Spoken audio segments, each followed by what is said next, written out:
Hello all, welcome to Edutap Himachal Pradesh YouTube channel. बहुत बहुत स्वागत है आप लोगों का इस Vijay batch means answer writing series के इस नए लेक्चर में, जहां पर हम डे 10 में GS2 के 4 क्वेश्चन डिस्कस करने वाले हैं। देखिए, विजय बैच का अगेन मेन इनिशिएटिव क्या है कि आप यहां पर 45 दिन 180 क्वेश्चंस को लिखने की प्रैक्टिस करें, उनके आंसर्स लिखें ताकि आप टॉपर्स की तरह आंसर लिखना शुरू हो जाएं और आपका जो HPS मेंस में रैंक है वो सिक्योर हो जाए। ठीक है, तो आज इस डे 10 के पड़ाव पर हम GS2 में 4 क्वेश्चन डिस्कस करने वाले हैं, जहां पर हम 2 क्वेश्चन डिस्कस करेंगे 4 मार्क्स के, एक क्वेश्चन हम डिस्कस करेंगे 8 मार्क का और एक क्वेश्चन हम डिस्कस करेंगे 20 मार्क का। ठीक है, और हमारी जो पूरी डिस्कशन है ये बेस्ड होगी on the 3 step formula of answer writing, जिसकी वीडियो आप लोगों ने शायद देख रखी है। अगर आप लोगों ने अभी तक वीडियो नहीं देखी है तो ऊपर दिए गए लिंक पर जाकर आप वो वीडियो देख सकते हैं, जहां पर हमने आपको बताया था कि 3 स्टेप फॉर्मूला को फॉलो करके आप किस तरीके से आंसर राइटिंग को अच्छा कर सकते हैं। ठीक है, तो शुरुआत करते हैं आज के लेक्चर की। देखिए, हमारा पहला क्वेश्चन है from the topic amending process and important constitutional amendments and theory of basic structure, GS2 paper 5 unit 1 सब यूनिट 1 का ये क्वेश्चन है।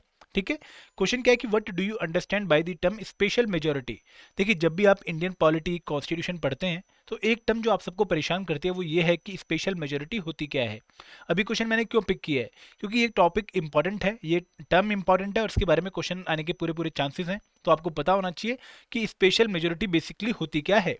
देखिए, जब भी हम अपने कॉन्स्टिट्यूशन में कोई चेंज कर रहे होते हैं या फिर हम कोई लॉ बना रहे होते हैं तो वहां पर हम simple majority, special majority, effective majority, absolute majority, इस टाइप की टर्म सुनते हैं। अगर इनकी क्लैरिटी हमें नहीं है तो हमारा कहीं ना कहीं जो बेस है वो वीक रह जाता है। ठीक है, अगर मान लो आपसे क्वेश्चन पूछा जाता है कि what do you understand by the term special majority 60 word में 4 मार्क का, तो आपको ध्यान रखना है कि वो मेजोरिटी जो कि एब्सोल्यूट नहीं है, जो कि इफेक्टिव नहीं है, जो कि सिंपल नहीं है, उसको हम स्पेशल मेजोरिटी के नाम से जानते हैं।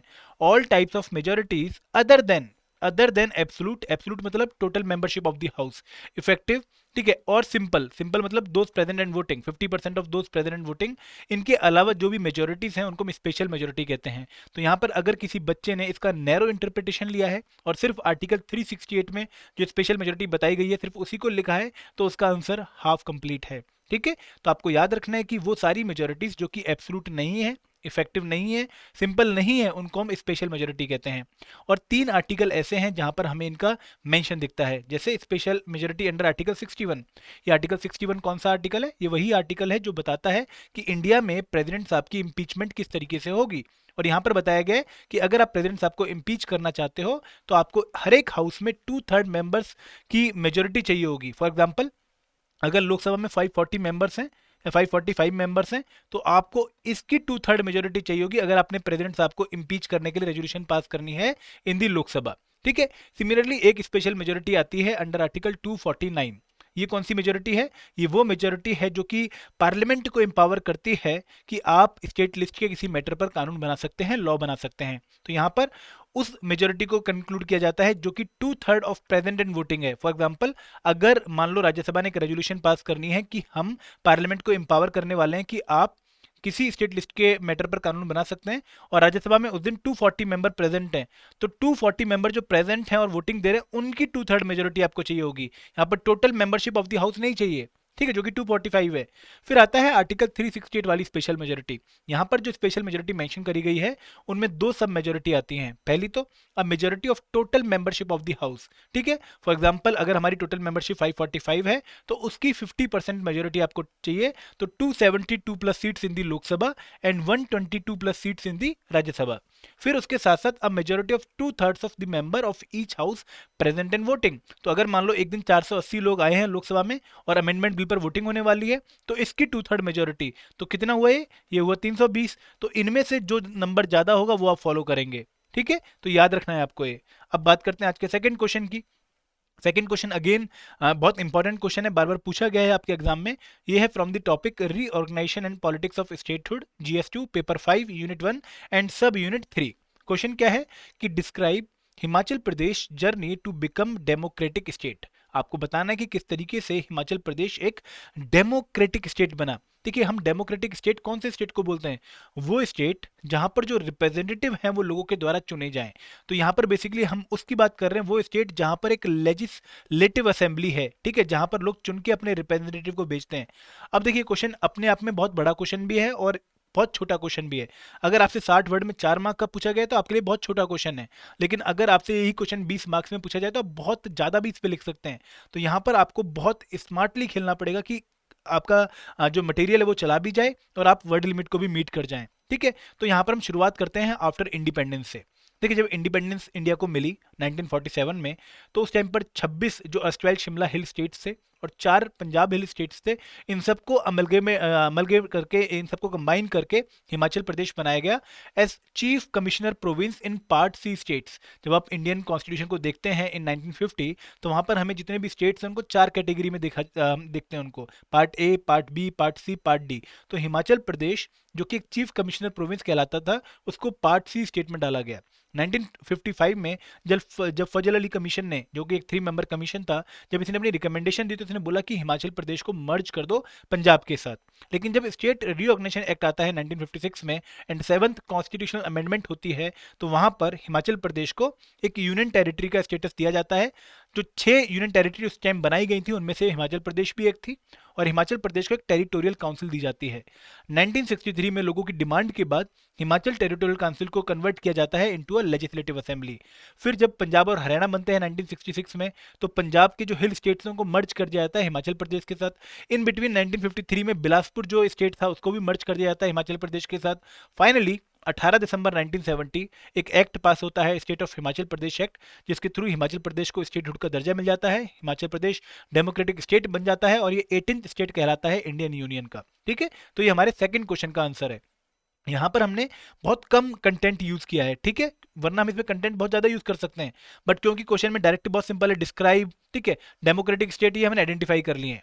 अब आगे बढ़ते हैं, हम बात करते हैं क्वेश्चन नंबर थर्ड की। क्वेश्चन नंबर थर्ड है from the topic salient features of RPA, ठीक है, रिप्रेजेंटेशन ऑफ पीपल एक्ट। तो ये जीएस2 पेपर 5 यूनिट 1 सब यूनिट 2 का ये क्वेश्चन है। What are the different grounds of disqualification of an MP MLA under the Representation of People Act of 1951? तो यहाँ पर आपसे पूछा गया कि कौन कौन से ग्राउंड हैं डिस्क्वालिफिकेशन के एक एमपी या एमएलए के आरपीए 1951 के अंडर। ठीक है, अब यहाँ पर देखिए, अगर आप सबसे पहले क्या करते हैं 3 स्टेप फॉर्मूला में, आप कीवर्ड आइडेंटिफाई करते हैं। तो कीवर्ड स्ट्रेट फॉरवर्ड है व्हाट, कि आपको ओपन एंडेड क्वेश्चन दिया गया है कि आपको सिंपल बताना है कि डिफरेंट ग्राउंड्स ऑफ डिस्क्वालिफिकेशन, जो कि हमारा सेकंड कीवर्ड है, ये आपको बताने हैं, और किस एक्ट में, आरपीए में। देखिए, जब हम डिस्क्वालिफिकेशन ऑफ एमपी एमएलए की बात करते हैं तो कुछ कॉन्स्टिट्यूशनल डिस्क्वालिफिकेशन है जो कि कॉन्स्टिट्यूशन में मेंशन है। For example office of profit नहीं होना चाहिए, ठीक है, एक नेगेटिव माइंड का नहीं होना चाहिए, मतलब अनसाउंड माइंड का नहीं होना चाहिए। ठीक है, इसके साथ साथ कुछ जो डिस्क्वालिफिकेशन के ग्राउंड है वो स्टैट्यूटरी नेचर के हैं, जैसे आरपीए 1951 वाले, जैसे एंटी डिफेक्शन लॉ वाले। तो आरपीए 1951 का जो सेक्शन 8 है वो कुछ कंडीशंस ले डाउन करता है जिनके बेसिस पर एक एमपी या एमएलए को डिस्क्वालीफाई किया जा सकता है। यहीं से आप अपने आंसर की शुरुआत करेंगे।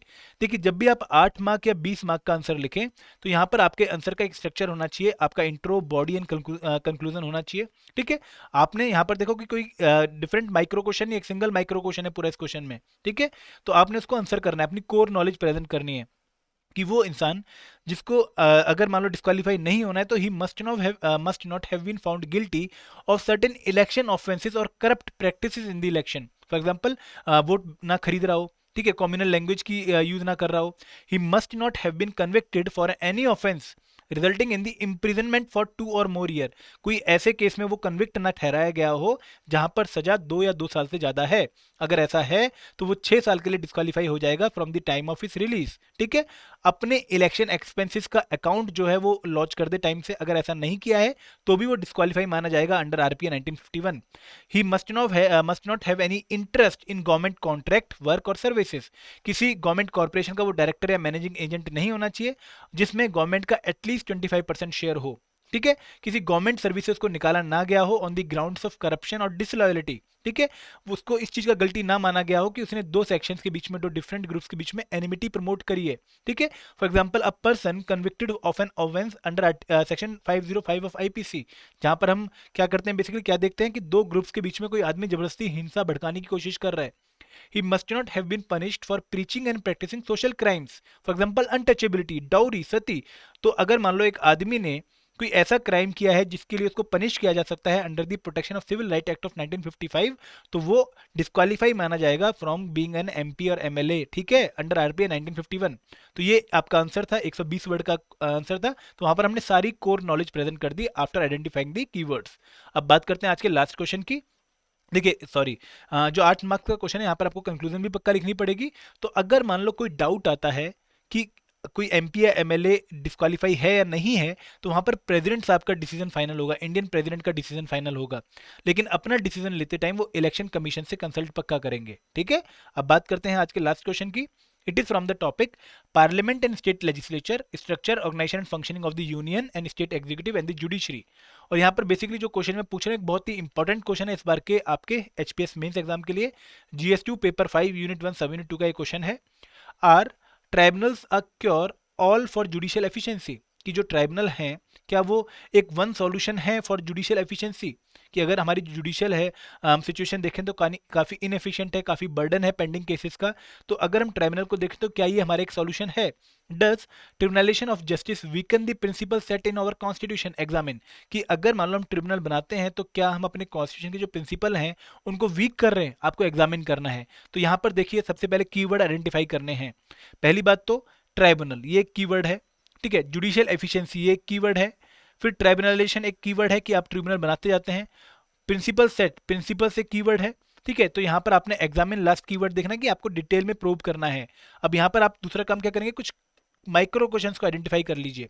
पहला माइक्रो क्वेश्चन क्या है कि tribunal a cure for all judicial efficiency, क्या सच में ऐसा है। दूसरा क्वेश्चन क्या है कि क्या ट्राइब्यूनलेशन होना जस्टिस सिस्टम को वीक करता है। और तीसरी बात कि हमें दोनों चीजों को लिंक भी करना है, ठीक है। तो आपकी क्वेश्चन आंसर की शुरुआत कैसे होगी कि आप ट्राइब्यूनल के बारे में बताएं कि ट्राइब्यूनल बेसिकली है क्या। देखिए ट्राइब्यूनल अगर हम इंडियन सिस्टम की बात करें तो एक क्वेसी जुडिशियल इंस्टीट्यूशन है। क्वेसी जुडिशियल मतलब ये पार्शियल जुडिशियल इंस्टीट्यूशन है, वो इंस्टीट्यूशन जहां पर एडमिनिस्ट्रेटिव मेंबर भी हैं, लेकिन वो काम क्या करती है, डिस्प्यूट सेटलमेंट का। That were set up to deal with the problem such as resolving administrative और टैक्स रिलेटेड डिस्प्यूट। देखिए 1976 से पहले क्या होता था, 76 से पहले क्या होता था कि जितने भी सर्विस रिलेटेड डिस्प्यूट थे या टैक्स रिलेटेड डिस्प्यूट थे वो किसके पास जाते थे, हाई कोर्ट के पास। तो हाई कोर्ट के ऊपर बर्डन कम करने के लिए ट्राइब्यूनल बनाए गए bye 42nd amendment act of 1976, जिसके थ्रू एक नया पार्ट 14A ऐड किया गया हमारे कॉन्स्टिट्यूशन में, जिसमें 2 आर्टिकल थे, article 323A and article 323B। और बोला गया कि जो ट्राइब्यूनल है ये डील करेंगे with administrative matter and any other matter. तो national green tribunal, central administrative tribunal, ऐसे ट्राइब्यूनल बनाए गए। इनका मेन काम क्या है कि वो एरिया जहां पर कुछ टेक्निकल एक्सपर्टीज चाहिए डिस्प्यूट को सॉल्व करते टाइम, तो वहां पर ये एडजुडिकेशन प्रोवाइड करें। ये कोई यूनिफॉर्म प्रोसीजर फॉलो नहीं करते हैं जैसे सीआरपीसी, सीपीसी, वो फॉलो नहीं करते हैं। ये principle of natural justice follow करते हैं, ठीक है। और इनके पास जो पावर है वो बिल्कुल सेम होती है जैसे एक सिविल कोर्ट के पास पावर होती है। अब इनका फायदा क्या है, देखिए अगर हम बात कर रहे हैं कि tribunals are a cure all for judicial efficiency, तो हमें बताना पड़ेगा कि क्यों, क्या फायदा है ट्राइब्यूनल बनने का। तो सबसे पहला फायदा तो ये है कि इनको बनाने का मेन रीजन ये था कि हम जो एग्जिस्टिंग कोर्ट हैं, हाई कोर्ट, सुप्रीम कोर्ट, उनके ऊपर बर्डन कम कर सकें, ताकि जल्दी से जल्दी डिसीजन लिया जा सके एक पर्टिकुलर केस में। तो वर्कलोड रिड्यूस करने का काम ये करती हैं, जिससे ओवरऑल जुडिशियल एफिशिएंसी आ सकती है। इसके साथ साथ जो आपकी ट्राइब्यूनल की फंक्शनिंग है वो फ्लेक्सिबल है, ठीक है, ये एडेप्टेबल है। ये कोई रूल रिजिड जो है, रिजिड रूल जो है उसको फॉलो नहीं करती है। ये principle of natural justice follow करती है। ये लेस एक्सपेंसिव है। अगर आप सुप्रीम कोर्ट में जाते हैं, हाई कोर्ट में जाते हैं, तो वो आपको बहुत फॉर्मल स्ट्रक्चर फॉलो करना पड़ता है, एक्सपेंसिव स्ट्रक्चर फॉलो करना पड़ता है। यहाँ पर वो नहीं करना पड़ता। देन रिलीफ टू कोर्ट, अगर हम बात करें जो बाकी कोर्ट्स हैं वहाँ पर ओवरबर्डनिंग है। इसके साथ साथ जो ट्राइब्यूनल है इसमें एडमिनिस्ट्रेटिव मेंबर भी होते हैं, स्पेशलिस्ट मेंबर भी होते हैं, तो यहाँ पर एक्सपर्ट नॉलेज हमें मिल जाती है किसी डिस्प्यूट को सॉल्व करते टाइम। लेकिन अब आता है एक और पॉइंट कि क्या ट्राइब्यूनलाइजेशन जस्टिस सिस्टम को वीक करती है, जो प्रिंसिपल हमारे कॉन्स्टिट्यूशन में सेट हैं। तो बिल्कुल उसको भी चेक करते हैं। It violate the doctrine of separation of power. देखिए कैसे वायलेट करती है कि doctrine of separation of power ये कहती है कि एक स्टेट में 3 ऑर्गन होने चाहिए, judiciary, executive and legislature. Legislature का काम क्या है, लॉ बनाना। एग्जीक्यूटिव का काम क्या है, उन लॉस को इंप्लीमेंट करना। और जुडिशरी का काम क्या है कि जब लॉ इंप्लीमेंट होते हैं उनके बाद कोई डिस्प्यूट आता है तो उनको रिजॉल्व करना। और तीनों में सेपरेशन होनी चाहिए। तो अगर हम ट्राइब्यूनल की बात करें तो ट्राइब्यूनल में एग्जीक्यूटिव भी एक तरह के मेंबर हैं, जो आपके एडमिनिस्ट्रेटिव मेंबर हैं वो भी पार्ट हैं जुडिशियल सिस्टम का। तो ये वायलेट करती है सेपरेशन ऑफ पावर। ठीक है। सिमिलरली इन ट्राइब्यूनल में जो एग्जीक्यूटिव है वो लार्जेस्ट लिटिगेंट है, तो कन्फ्लिक्ट ऑफ इंटरेस्ट भी आता है। Then negation of rule of law, जो एडमिनिस्ट्रेटिव ट्राइब्यूनल हैं ये अपने separate law and procedure follow करते हैं, तो जो principle of rule of law हमारे कॉन्स्टिट्यूशन में मेंशन कर रखा है, जिसको हमारे कॉन्स्टिट्यूशन का बेसिक फीचर भी माना गया है, उसको ये वायलेट करते हैं। Then they also undermine the authority of judiciary. कैसे? कि यहाँ पर जो एक, मान लो एक एक आदमी को सॉल्यूशन मिला किसी पर्टिकुलर केस में, तो वो सीधा सुप्रीम कोर्ट जाता है उसके बाद अपील करने, तो हाई कोर्ट की अवहेलना होती है। तो एल चंद्र कुमार केस में सुप्रीम कोर्ट ने जजमेंट दी कि किसी भी ट्राइब्यूनल के जजमेंट के अगेंस्ट सबसे पहले आपको कंसर्न हाई कोर्ट की डिवीजन बेंच में जाना पड़ेगा, उसके बाद ही आप सुप्रीम कोर्ट आ सकते हो। इसके बाद हमने इसे क्यों बनाया था ट्राइब्यूनल को? ताकि ये जो पेंडिंग केसेस हैं उनको जल्दी से रिजॉल्व कर दें, और जो बर्डन है हमारी एग्जिस्टिंग कोर्ट पर उसको रिजॉल्व कर पाए। लेकिन इनमें भी हमें बहुत ज़्यादा पेंडेंसी ऑफ केसेस देखने को मिलते हैं, जो कि अगेन एक चिंता का विषय है। ठीक है। उसके बाद इनकी जो जोग्राफिकल अवेलेबिलिटी है वो काफ़ी स्कैंट है, ये पूरे कंट्री में ऑल अराउंड अवेलेबल नहीं है, तो इसकी वजह से जस्टिस एक्सपेंसिव है। हमने इनको बनाया था इनएक्सपेंसिव जस्टिस के लिए। देन ओवरलैपिंग जुरिडिक्शन, कई बार जो इनका काम है वो इन कन्फ्लिक्ट आ जाता है विद अदर कोर्ट्स। ठीक है।